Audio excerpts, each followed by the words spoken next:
It is my privilege to welcome this august gathering of eminent scholars and personalities today at the Distinguished Indologist Award ceremony. This is the third year since the institution of this award by the Indian Council for Cultural Relations, ICCR, in the year 2015, that the ceremony at prestigious Darbar Hall is being organized. Scholars from various nations, in the process of understanding India, have contributed towards the study and growth of Indology, which is what the Distinguished Indologist Award celebrates. Friends, the study of Indology dates several centuries back, when thinkers from Greek and neighboring countries, traveling through the land and sea routes, or meandering through the Arab and Asian countries, first established contacts with the Bharatvarsh, and were fascinated by its history, archaeology, philosophy, literature, and linguistics.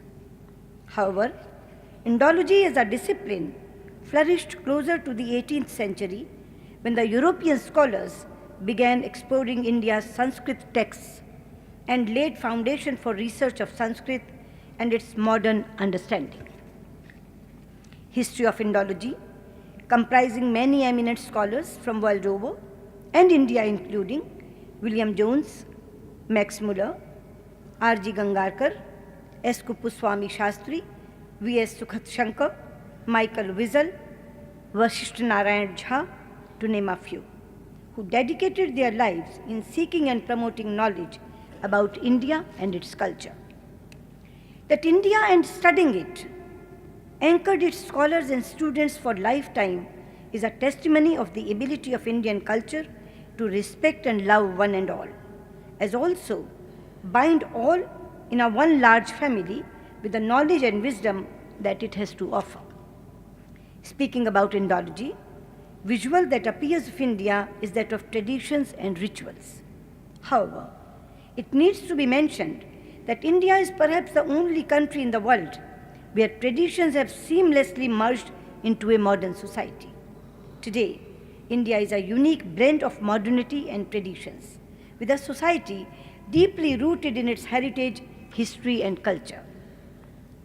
Sometimes, India appears as a paradox to scholars, but there is no doubt that scholars who once start studying India fall in love with this complex and extremely diverse country instantly. The ideological perspective, goal-oriented approach, and scientific methodology used in study of various shastras in ancient Indian texts are as enigmatic as relevant to today's world. Studies and research in Indology were initiated to understand the shastras documented in ancient Indian texts. These shastras, though documented several centuries ago, have not lost their relevance till date. The Vedas and the Upanishads, which are the axis of Indology, speak of inclusiveness and universality. The spirit of universality, explained in the Upanishads, emphasizing on principles of tolerance and resilience, is particularly relevant in today's world, which is gripped with disturbance and is looking for solutions to cohabit and coexist in the world. Yoga and Yoga Shastra, contribution of India's ancient heritage, is a fine example of how not only has this discipline cutting across the national boundaries made place for itself world over, but also has provided solutions at individual level when it comes to matters of dealing with physical or emotional stress and overall personal well-being. Understanding the relevance of ancient Indian texts in the present context is at the base of growing interest in studying Indology. Through ICCR, it is our endeavor to send best of the teachers of yoga, Sanskrit, and Veda to countries all over to provide solutions both at the community and individual levels and to spread the message of peace and brotherhood. It's a matter of immense pleasure for us that the third Distinguished Indologist Award is being conferred on a scholar from Japan, a country with which India shares a strong relationship that goes back to 1400 years. I would like to congratulate Professor Hiroshi Marui on receiving the 3rd Distinguished Indologist Award for his works on Indian philosophy, Indian literature, and Buddhist studies. Congratulations, Dr. Marui. India's earliest documented direct contact with Japan was with the Todaiji temple in Nara, where the consecration or eye-opening of the towering statue of Lord Buddha was performed by an Indian monk, Bodhisena, in 752 AD. In the modern times, Indian spiritual leaders like Swami Vivekananda, Nobel laureate Rabindranath Tagore, freedom fighter Netaji Subhash Chandra Bose, and Judge Radha Vinod Pal have contributed in strengthening the relations between our two great nations. The two countries have built on these values and created a partnership which is unique in many ways. India is the largest democracy and Japan is the most prosperous democracy in Asia. Today, the two countries see each other as strategic partners, and this is expressed in a wide range of contexts and activities. Our annual summits, unique as they are, help in strengthening the political relationship between our two countries. Of the organizations established in 19th century for study and promotion of Indology, such as the Asiatic Society, American Oriental Society, German Oriental Society, the Japanese Association of Indian and Buddhist Studies played an important role in evolution of Indology. Contributions by scholars as Professor Hiroshi of Japan have not only helped in promoting Indology in Japan, but also building bridges between the two cultures, which share a great deal on various planes. I once again welcome Professor Hiroshi Marui and the distinguished audience present here, and wish that the Distinguished Indologist Award will continue to encourage many scholars world over to study India and Indology and help build intercultural and intercivilizational bridges for better understanding of cultures of respective countries. I would also like to thank Mananiya Rashtrapati ji for hosting and blessing this very, very important award ceremony. Thank you. The winner of this year's Distinguished Indologist Award is Dr. Hiroshi Marui, Professor in the Indian Philosophy Department of the University of Tokyo.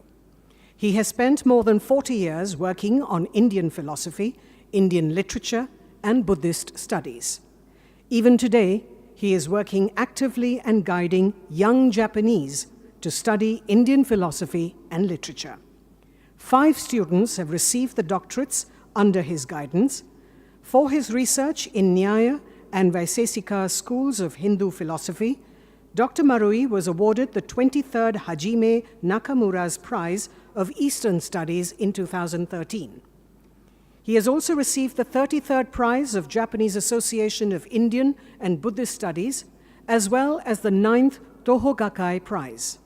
Currently, he is the Managing Director of Nakamura Hajime Eastern Institute and the President of the Japanese Association of Indian and Buddhist Studies. Professor Marui has published several books, articles, and research papers on Indian and Buddhist studies. For his invaluable contribution to the study, teaching, research in India's philosophy, thought, history, art, culture, Indian languages, literature, civilization, and society, may I now request the President of India, Mr. Nath Kovind, to confer on Dr. Hiroshi Marui the Distinguished Indologist Award for 2017. The award includes a gold lapel pin, $20,000 US, and a citation. Dr. Hiroshi Marui.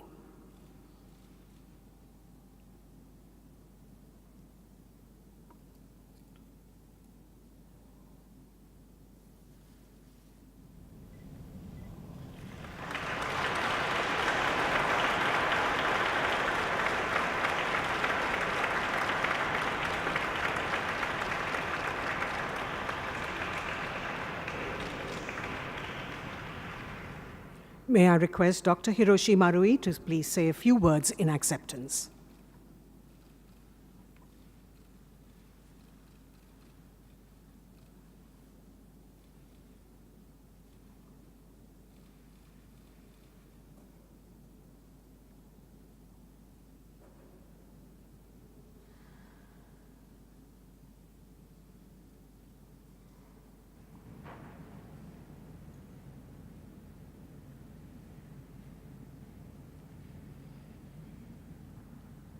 First of all, I'd like to express my deepest gratitude to Your Excellency, Shri Nath Kovind, President of India, and Your Excellency, Professor Lokesh Chandra, the former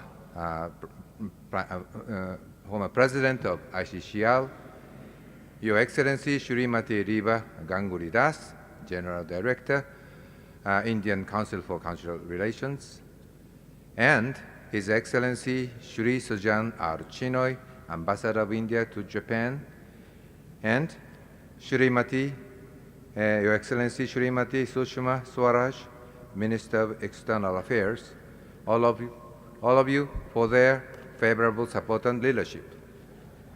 My deepest thanks also go to all the other Indian ladies and gentlemen, as well as Japanese people who have worked for the realization of this award. Moreover, my best thanks also to all of you who participate in today's memorial ceremony. It is indeed the highest honor and the greatest pleasure as well for me to be granted the Distinguished Indologist 2017. This is really a wonderful gift for me from India and also from the long history of close cultural relationship between India and Japan. I have dedicated more than 40 years to the study of Indian philosophy and religion. Through my research activities, I have encountered many interesting concepts and thoughts that have grown up in the Indian soil. One of them is the idea of three deaths, Rinatraya. It means that the Brahmins are born with three deaths. The debt to the gods should be cleared off by giving offerings to the gods. The debt to our forefathers should be cleared by producing offspring. And the debt to the olden sages should be cleared by studying the Vedas. This idea can be traced back to the 10th century BC, as it is found in the Yajurveda. Above all, let me call your attention to the notion of the debt to the olden sages. According to the traditional Indian concept of knowledge, there is principally no knowledge at all which could ultimately be traced back to any individual thinker except to the founder of a branch of learning, Shastrakara. In the case of the Veda, you owe your knowledge of them ultimately to the inspired poets of olden times, rishis, who are supposed to have seen the Vedas. In this view, even if there might be any new knowledge at all, it is possible only on the foundation of traditional knowledge. We are indebted to our forefathers for the original establishment and later successive transmission of our knowledge system. Certainly, we may add new elements to the foundation of knowledge, but these new elements are not entirely due to our innovation. Additional accomplishments are the product of a cooperation between the heritage of traditional knowledge and our interpretation of it in later times. Cooperation between the old and the new. The similar idea is also found in the field of philosophy in India. According to the traditional Indian philosophy, thinking is not a monologue, but a dialogical activity. Our individual thought is not an isolated product, but it is in some sense a part of the continuous or historical development of knowledge. Each scholar is, as it were, a runner, an intellectual runner. However, according to the old Indian concept of scholarship, scholar is not an isolated runner, but a member of the relay team. A scholar of each generation may inherit the old tradition of a knowledge system from earlier generation and hand it over to the next generation, just as a relay runner takes a baton from a forerunner of the team, and after running a certain allotted distance, the relay runner hands the baton over to the next runner. Today, we are living in a totally different world. Each scholar has to show his or her own original innovation. The succession of intellectual activities from generation to generation is not the point for you to emphasize. Instead, you have to put emphasis upon the difference of what you have done from what the past scientists had done. You are entitled to claim, even for the ownership of your own intellectual achievement. Any particular academic activity belongs to a certain individual or a certain group, not to others. Now, I would not like to emphasize the isolated originality of my academic achievements. I have just been trying to understand what the author of any philosophical text intended to say, or to discover the significance of some phases of Indian philosophy to the contemporary world. However difficult the text was, I never gave up the task of reaching the true understanding of it. Perhaps that was the portion of my own personal efforts and activities, but I acknowledge profound indebtedness to many distinguished Indian or Japanese or Western foreigners or contemporaries for their brilliant clarification and stimulating explanation. Here I mention only two names. First, Dr. Vasishta Narayana, a former director of CSS, the University of Pune. He introduced me to the attractiveness of a living Indian philosophy, especially Nyaya Shastra, with his utmost clear elucidation. Second, the late Dr. Hajime Nakamura, the greatest Japanese foreigner for me. He was a guru of my guru, Dr. Sengaku Maeda. One of Dr. Nakamura's outstanding features was his scholarly dedication as a bodhisattva. He never studied for his own fame. He died 18 years ago, but through his profound knowledge and bodhisattva-like dedication to Indian thought and Buddhism, he has constantly been throwing a light, even today, on our path to show how our study of Indian thought should be. Finally, I'd like to share the honor and the delight with all the people who studied or are studying or will hope to study Indian philosophy. This award is a gift as well as a precious encouragement, not only for me, but also for all of them.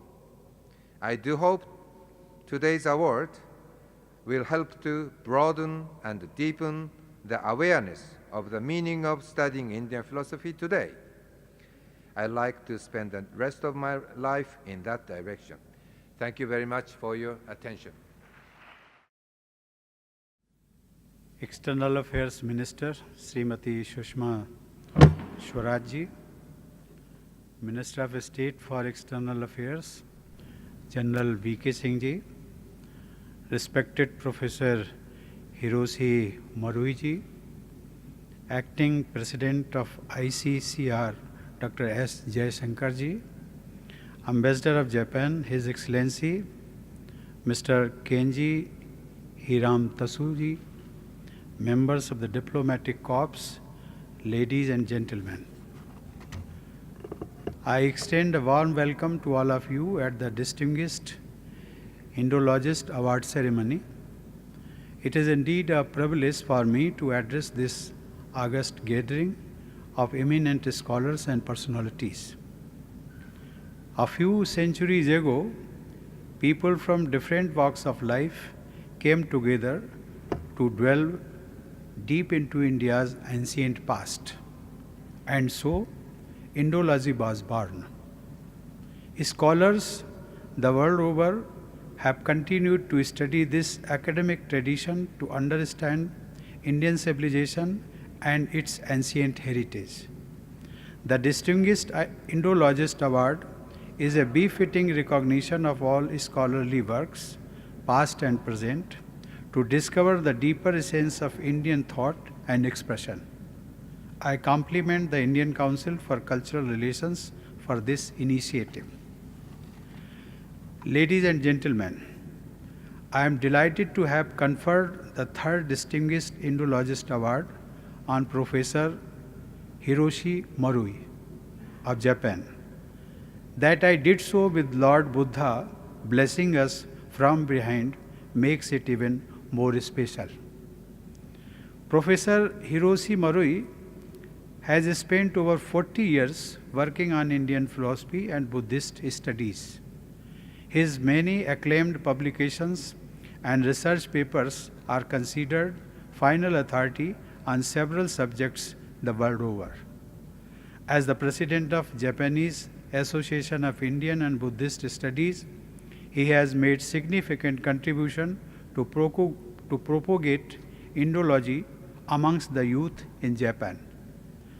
I congratulate him for receiving this prestigious award and compliment him for his exemplary contribution to Indology. It is a matter of great satisfaction for us that the third Distinguished Indology Award has been conferred on a scholar from Japan, a country with which we have had cross flow of ideas, art, literature, and religious philosophy for ages. These have led to deep spiritual affinity and cultural understanding between the two peoples. We have illuminating accounts of Japanese scholars, Kibi no Makibi and Kobo Daisi, who are credited for evolving the Kana syllabary, having studied Sanskrit from Indian scholars. This could have led to similarities that we see between Devanagari and Japanese syllabary. There are other similarities to be noted too. The sentence in Japanese language is arranged in the same order as in Sanskrit, like subject, that is karta, followed by object, that is karma, and then the verb, that is kriya. This cultural intermingling impacted us as well.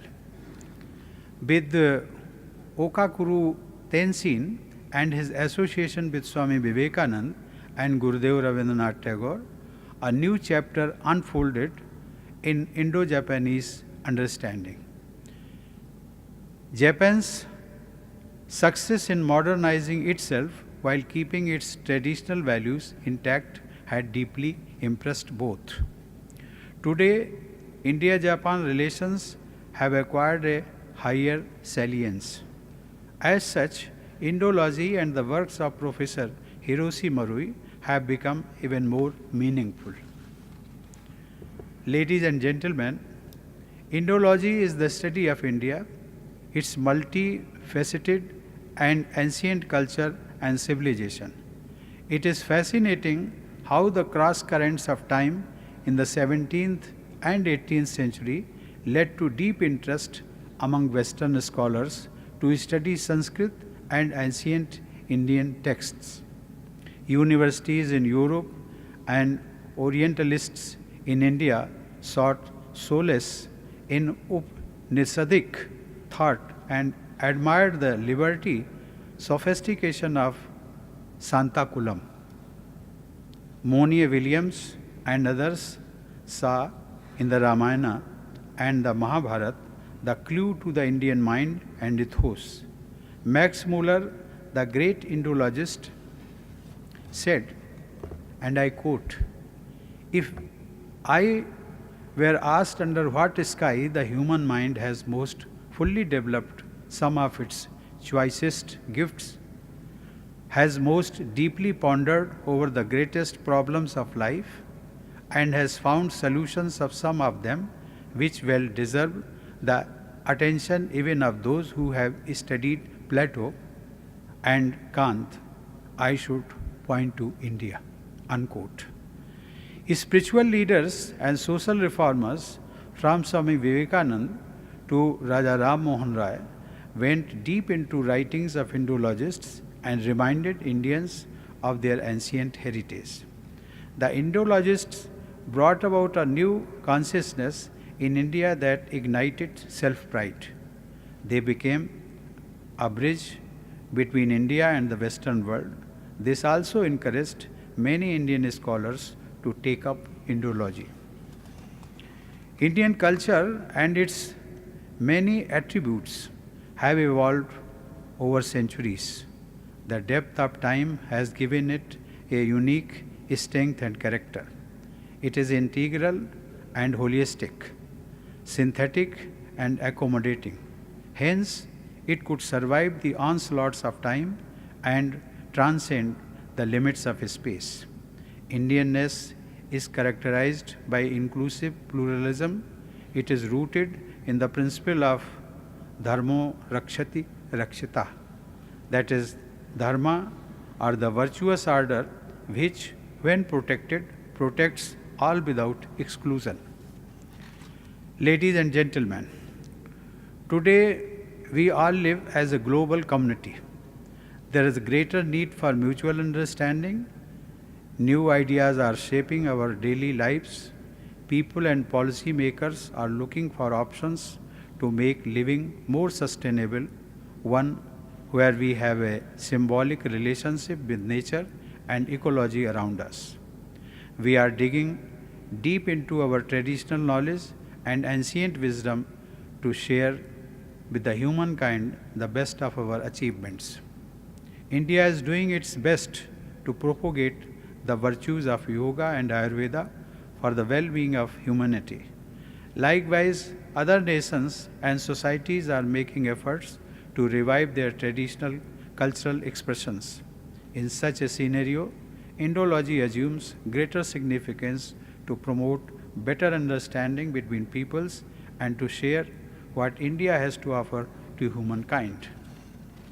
Indologists over generations have helped in a deeper understanding of India's history and civilization. We are truly grateful to Professor Hiroshi Marui for his contribution to Indology. I am confident that such endeavors will lead to a greater interest in not only study and research of classical Indology, but also study of India in all its aspects. With these words, I would like to once again congratulate Professor Hiroshi Marui. I wish him all success in his future endeavors. Origato, Professor Hiroshi Marui. Thank you. Jai Hind.